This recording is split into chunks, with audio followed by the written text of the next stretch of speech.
పోలవరం ఎడమ కాలువ, Uttarandhra Sujala Sravanthi war footing మీద చేశాం.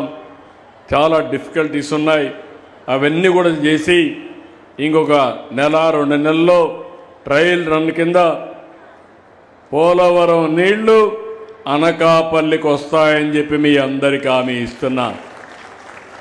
ఇది అయిన తర్వాత ఈ యొక్క గోదావరి నీళ్లు వంశధారకు అనుసంధానం చేస్తాం.